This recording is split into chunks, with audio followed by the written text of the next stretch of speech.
Hi everyone, তোমরা সবাই কেমন আছো? আশা করছি আমার এই ভিডিওটি যে যেখান থেকে দেখছো প্রত্যেকেই ভালো আছো।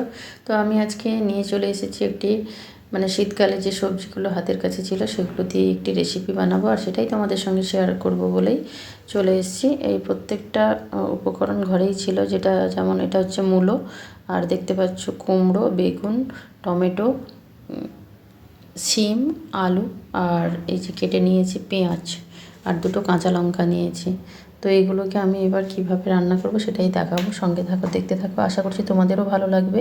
আর এই রেসিপিটা ভীষণই ভালো লাগে, গরম ভাতের সঙ্গে ডাল দিয়ে খেতেও ভালো লাগে, তাছাড়া রুটির সঙ্গে, পরোটার সঙ্গে, সবের সঙ্গেই যায়। তেল গরম হয়ে গেছে, দিয়ে দিলাম ফোড়ন আর দুটো শুকনো লঙ্কা।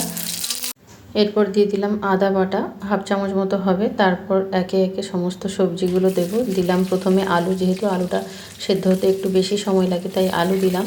20-25 সেকেন্ড ভাজার পর একটু কালার এলেই তারপর দিয়ে দিচ্ছি দেখো মূলো যে কেটে রেখেছিলাম সেই মূলোটাই দিলাম। তো মূলোটা দেওয়ার পর আবারও কিছুক্ষণ সময় নাড়ানাড়ি করে নিলাম, ওই 15-20 সেকেন্ড সময় ধরে নাড়ানাড়ি করলাম। তারপর দিয়ে দিলাম কুমড়ো, যেহেতু আলু মূলোটা হতে সময় লাগে আর কুমড়ো আর শিমটা অতটা সময় লাগে না, তো তাই শিম আর কুমড়োটাকে পরে দিলাম। বেগুন আরও কম সময় লাগে তাই বেগুনটাকে আরও কিছুক্ষণ পর দেবো। এবার গ্যাসের ফ্লেমটা মিডিয়ামে রেখে আমি ঢাকনা দিয়ে দিলাম। লবণ কিন্তু এখনও অ্যাড করিনি, লবণ দিলে জল বেরিয়ে যাবে তাই লবণটা দিইনি। তো দেখো প্রায় ভাজা ভাজা হয়ে এসে তারপর দিয়ে দিলাম বেগুন আর টমেটোটা একসঙ্গে, আর সঙ্গে পেঁয়াজ যে কেটে রেখেছিলাম, পেঁয়াজটাও একটু বড় বড় করে কেটেছি, পেঁয়াজটাও দিয়ে দিলাম সামান্য পরিমাণ লবণ। আবারও কিছুক্ষণ সময় ধরে নাড়াচাড়া করে নিয়ে গ্যাসের ফ্লেমটা কিন্তু মিডিয়াম আছে। তো এরপর একটা ঢাকনা দিয়ে দেব। 25-30 সেকেন্ড পর আবার ঢাকনাটাকে খুলে বাকি গুঁড়ো মশলাগুলো অ্যাড করে দেব। আলুটা প্রায় সেদ্ধ হয়ে গেছে দেখলাম। তো সবজিগুলো প্রায় আমার 60% ভাজা হয়ে গেছে। এরপর আমি গুঁড়ো মশলাগুলো অ্যাড করে দিচ্ছি। দিলাম হলুদ গুঁড়ো, দিয়ে দিচ্ছি একটু কাশ্মীরি রেড চিলি পাউডার, আর দিলাম ধনে গুঁড়ো।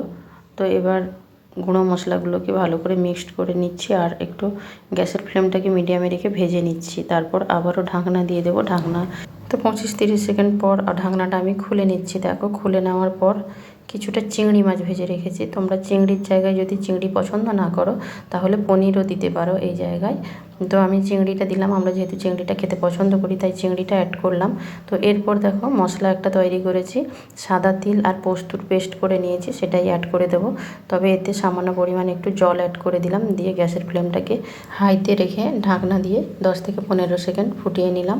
তো রেসিপিটা প্রস্তুত হয়ে গেল, চলো পরিবেশন করে দেখিয়ে দিচ্ছি। দেখো অসাধারণ খেতে হয়, তোমরা চাইলে একটু চিনি অ্যাড করতে পারো, আমি অ্যাড করেছি, সেটি ভিডিও করতে ভুলে গেছি।